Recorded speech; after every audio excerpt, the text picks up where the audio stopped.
ijambo ry'umunsi, kugwa mu mutego wa sekibi. Kugira ngo ubashe gusobanukirwa neza ibi, soma mu Bakorinto ba kabiri guhera ku gice cya 2 kuva ku murongo wa 10 kugeza ku wa 11.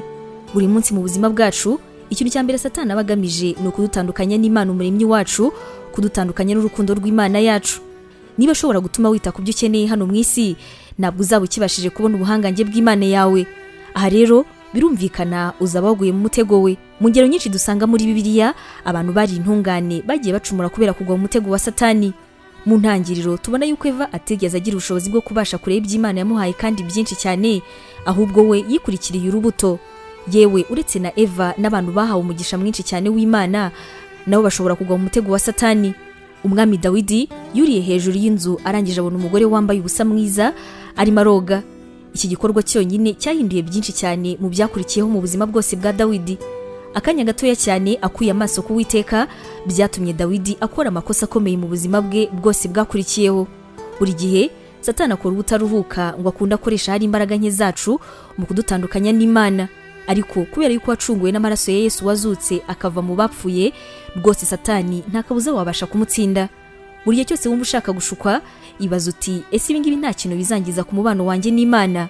Ese nta kintu biri kubangamira mu by'Imana ikunda? Shyira umutima wawe n'ubwenge bwawe mu bubasha bw'Imana, wumve yuko ari ikomeye kuruta sekibi. Nurangiza ibyo, wicare hamwe ubundi utegereze imigisha y'Imana. Imana iguha umugisha. Tangirana umunsi wawe n'ibyishimo watewe n'ijambo ry'Imana, ukora subscribe hano kuri Nemi TV. Biroroshye cyane, ni ugukanda kuri ako kantu k'umutuku ubona, ubundi ikintu cyose dushyizeho ukaba uwa mbere kukireba.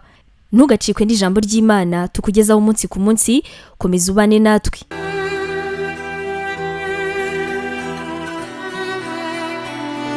Waba utekereza ko wahamagariwe gukora umurimo w'Imana? Wifuza inyigisho zacu se zisohoka buri munsi zagufasha mu buzima bwawe, cyane cyane zigukomeza mu bibazo? Umva wifuza kwiga ibijyanye na teolojiya ukamenya ijambo ry'Imana, intwaro yagufasha mu buzima? Duhereye kuri iki kibazo cya nyuma, niba igisubizo cyawe ari yego, ngufitiye inkuru nziza cyane. Iyi nkuru nuko tugufitiye ishuri rya teolojiya kandi wigira ku buntu. Mu ishuri ryacu harimo porogaramu zitandukanye zirimo nka Pastoral Studies, aribwo buryo wakwiga kuba umuvugabutumwa mwiza cyane. Tugufitiye kandi Biblical Studies, ariyo masomo atandukanye ya Bibiliya, ndetse na Christian Counseling, inama za Gikristo zifasha gukomeza imitima. Kugira ngo usobanukirwe biruseho, wasura urubuga rwacu arirwo wa@nemibibleinstitute.com, cyangwa se nanone ukaba watwandikira kuri WhatsApp kuri izi nimero 141 232 650 34. Wanatwandikira kandi kuri email yacu ariyo nemevangelism@yahoo.com. Imana iguha umugisha.